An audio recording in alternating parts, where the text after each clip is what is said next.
Okay, music theory students, today we're going to look at hemiola in music. So hemiola is a technique that is used a lot in the Baroque period. And here's a piece by a Baroque composer, a German, Telemann, from his sonatina for violin and continuo. Okay, let's look at what key we can be in. We have two sharps. Is this D major? Again, look for resolving tones, look for longer tones, look for possible leading tones as well. Here's a C sharp. Here's an ending B.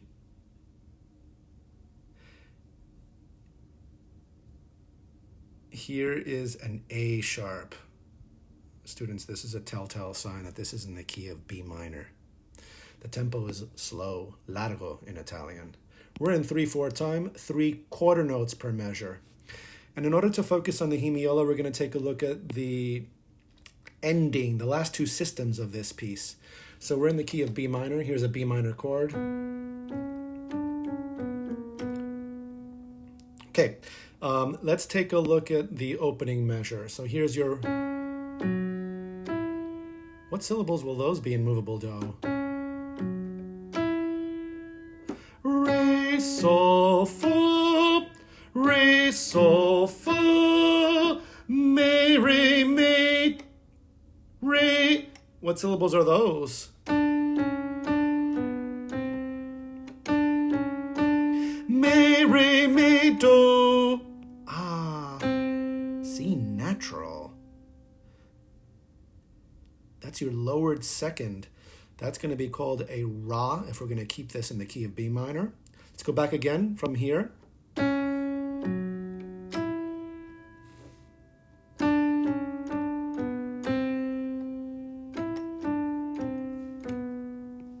This again. Lower two. Lower two would be Re, but lower two, that would be a Ra.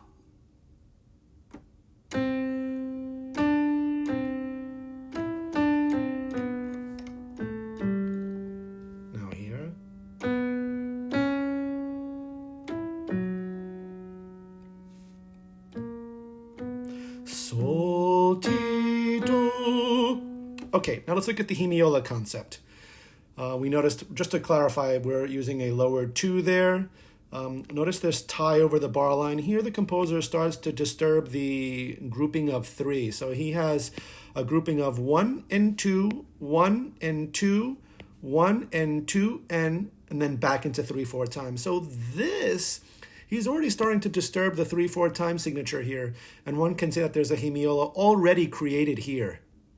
So 1, 2, 1, 2, 1, and 2, and 1. Rather than 1, 2, 3, there is no attack there. There's no pitch inception. So this is not felt in 3 here. This is 1, 2, 1, 2, 1, and 2, and 1. So the hemiola begins here.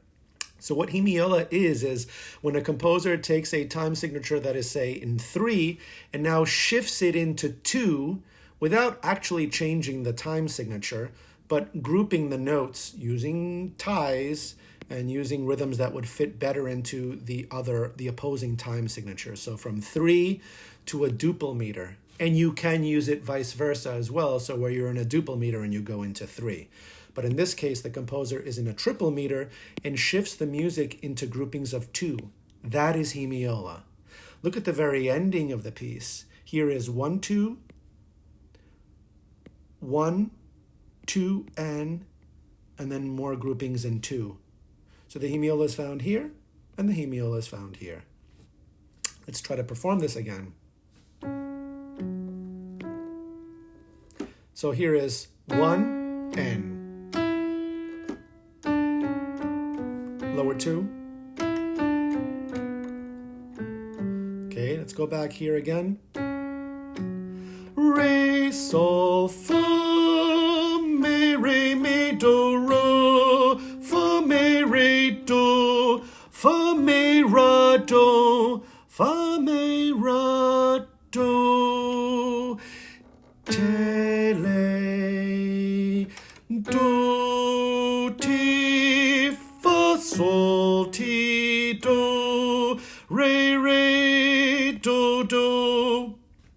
from here, the Hemiola. Sol, ti, do, re, do. Again. Sol, ti, do, re, do. And there you feel the grouping in two. Sol, ti, do, re, do. 1, 2, 1, 2, and 1, 2, and 1, 2, 3. That's with count singing. So the Hemiola is brought out here.